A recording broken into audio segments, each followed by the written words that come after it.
Voilà, c'est une tradition avec France Loisirs, qui est le sponsor principal du prix des auditeurs de la RSR à l'époque, qui s'appelle aujourd'hui prix du public de la RTS.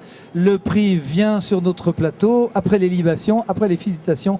Bienvenue Nicolas Verdun pour le patient du docteur Hirschfeld. Bonjour. On salue Eric Campiche. Un sujet douloureux, enfin un sujet même tabou, que les nazis ont foulé aux pieds avec les camps et l'extermination et la poursuite des communautés différentes. Il s'agit de la communauté homosexuelle et le docteur Hirschfeld. Ça, c'est une réalité historique et sa clinique de sexologie. Il faut nous faire le pitch, comme on dit à Paris, en quelques minutes, de ce roman d'une plume magnifique, écrit en montage parallèle, puisque on est entre 1932 et 1958. On vous écoute. Résumer son propre livre, c'est toujours difficile. J'essaie de le faire en sachant que quand on a terminé un livre, on passe au suivant en général. Mais c'est vrai, bon, c'est l'histoire d'une liste, d'une liste de patients qui était celle d'un sexologue fameux au début du XXe siècle et qui intéressait beaucoup les nazis, puisque parmi les patients du docteur qui pratiquaient les premières opérations de transformisme notamment, il y avait le nom de futurs dignitaires du parti nazi. Et cette liste disparaît mystérieusement pendant la Seconde Guerre. Et puis ensuite, elle est cherchée par... Ça, c'est le roman. Oui, parce que au début, c'est vraiment l'histoire, la vraie. Elle est cherchée par le Mossad israélien qui essaye de capturer un nazi en Argentine. Et là, on ne va rien dévoiler puisqu'il faut lire le livre. Il y a un moteur de polar, parce que vous pourriez le traiter à la manière du polar, ce qui n'est pas tout à fait le cas. Au-delà du message qui est évident, ce message de tolérance, est-ce qu'il essaie de nous dire qu'on n'échappe pas à son destin? C'est ce que dit Hirschfeld au patient, lui disant « mais mon vieux, t'es comme ça et on va pas en faire six caisses ».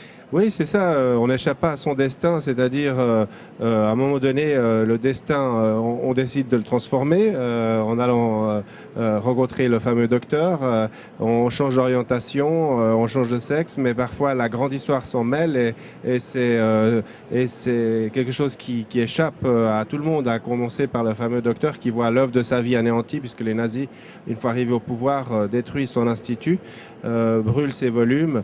La première action des nazis arrivés au pouvoir, c'est de détruire un institut des sciences sexuelles quand même. Et ça figure pas dans les livres d'histoire. Et pourtant...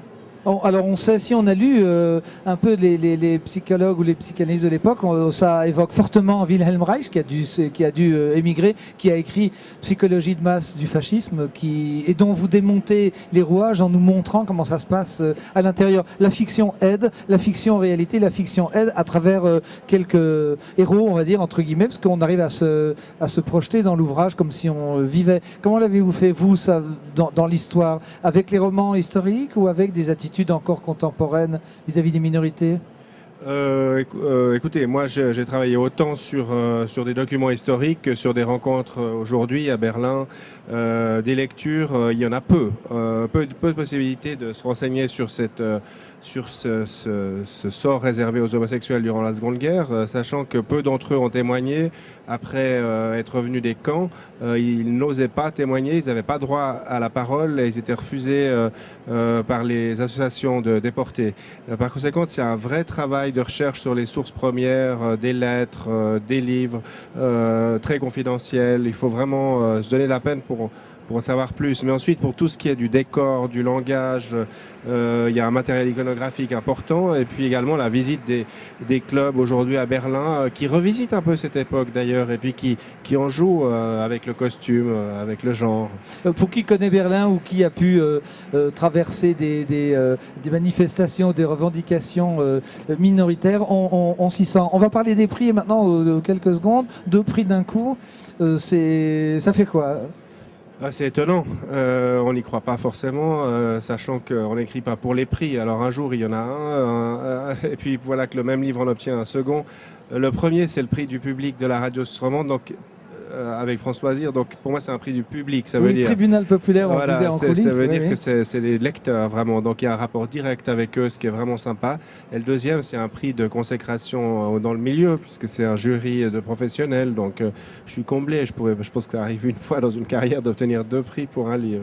Vous jonglez du Corbusier au docteur Hirschfeld, quels sont vos brouillons là? Si on est indiscret, qu'on garde dessus l'épaule, vous avez un thème, un personnage? Oui, plutôt une situation mission, c'est celle des migrants qui traversent le fleuve Evros entre la Turquie et la Grèce pour rejoindre le paradis que serait l'Union européenne.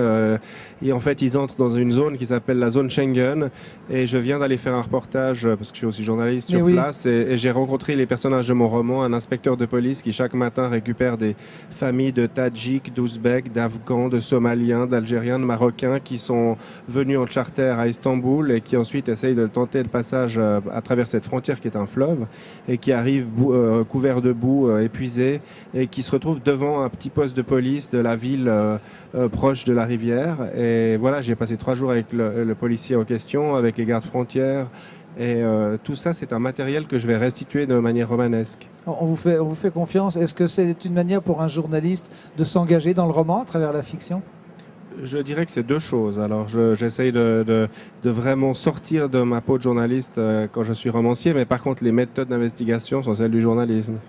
On vous félicite, Nicolas Verdun. On se réjouit de vous relire. Lisez ce roman. Le thème n'est peut-être pas facile. Certains d'entre vous peuvent être même, je dirais, rebutés, mais dès qu'on a lu 3 lignes, on va jusqu'au bout. Parce qu'en plus de ça, il y a la tension du polar et de la quête. Merci infiniment. Merci. François Azier, merci.